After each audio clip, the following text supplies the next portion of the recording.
The Sims 4 team just released a new Sims Lab survey all about legacy and rags to riches gameplay, two of the most beloved ways people still actually play The Sims 4. And honey, to me, that says a lot, because at this point, it feels like family gameplay is one of the only things keeping people engaged with The Sims 4. So, of course, EA is taking another look at how they can, well, monetize it again. This new Discord survey asks players how they play through generations, how they tell stories about their Sims ancestors, what tools or traits they'd like to help with that, and even questions about how we experience Rags to Riches challenges.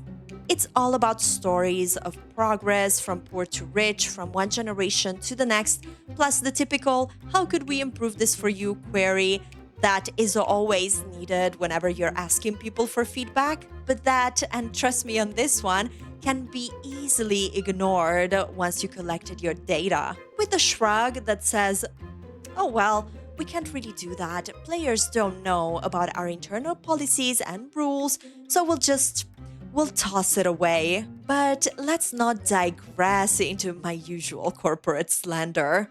Now, if you've been around the Sims community long enough, honey, the themes of this survey might sound familiar, because we've already seen these questions come up time and time again before every major family-oriented pack. And honestly, I'm not surprised they're going back to this topic, because let's be real, most Sims 4 players don't really play the game.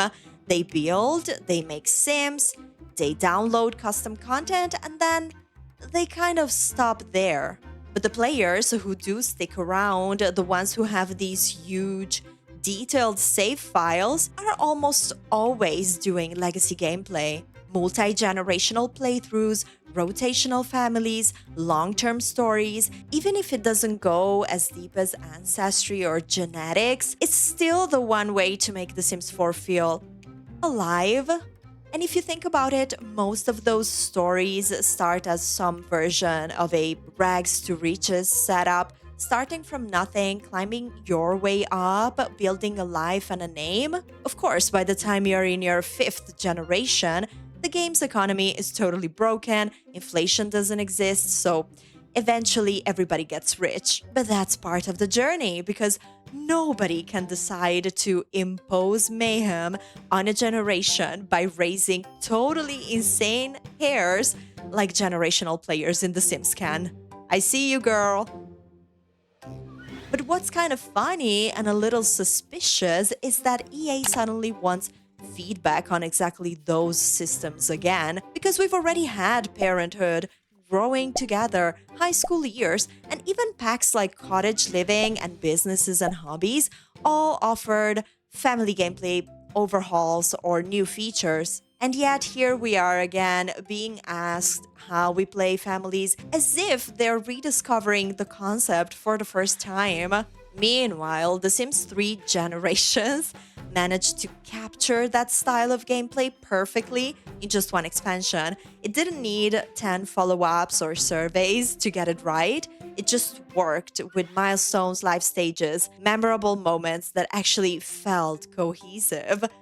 So when I see The Sims 4 doing another deep dive on legacy and rags to riches, yeah, it makes me think EA has noticed that family gameplay is the only thing still generating that kind of engagement, and where engagement goes, EA's sticky fingers follow.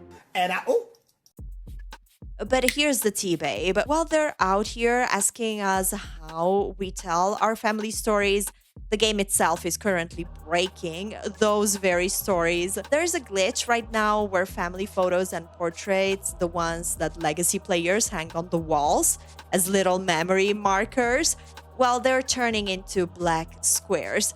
Completely gone, baby. Erased from the face of the universe. So you've got a company asking us how we celebrate our Sims heritage, while at the same time, the game literally deletes that same history.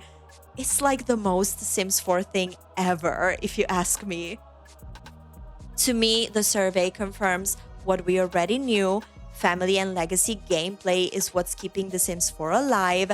It is the backbone of what's left of the player base. But what's wild is how out of touch these survey questions sound. Things like, what do you feel could be better in your rags to riches experience, or which objects or traits would help you tell stories about your family's past? Like, really? The game has been out for over 10 years. There's like plenty of data on how people play rags to riches, on which objects get placed the most. And if somehow they don't know, that's not because we haven't told them, it's because they haven't listened.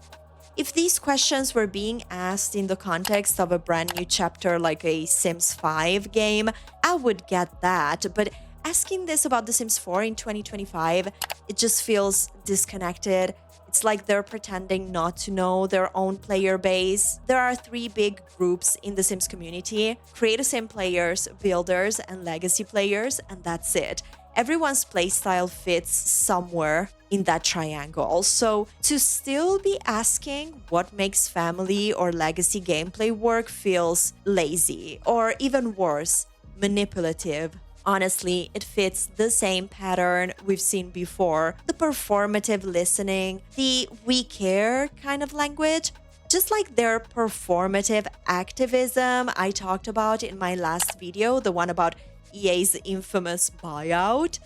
It's all part of the illusion, the idea that they're in tune with us, that they care about representation, that they care about storytelling, legacy, when really they're just collecting data to figure out how to repackage and resell what we've already been asking for years. So when I see these surveys, I don't feel heard. I feel studied, and not because they want to improve my experience, but because they want to monetize the only thing still keeping the game relevant. And that's what stings the most, you know? When a product you pay for keeps pretending to care about how you use it, how you play it, and really it just wants to know the best way to make you pay again.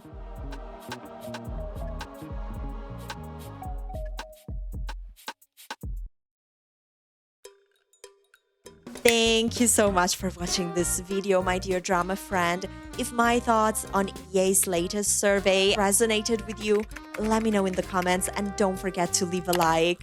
Here at the Drama House, we remember what matters the most: the stories we build, the families we grow, and the memories we hang on our Sims walls. Even when the game itself tries to erase them, this space is for all of us who still care, who still believe that storytelling is the heart of The Sims, no matter how many times EA forgets. So if you love deep dives, nostalgia, and the beautiful, messy legacy of live sim games, you are home, baby. Thank you so much for stopping by today. My name is Lady Drama, and I hope I'll see you very soon.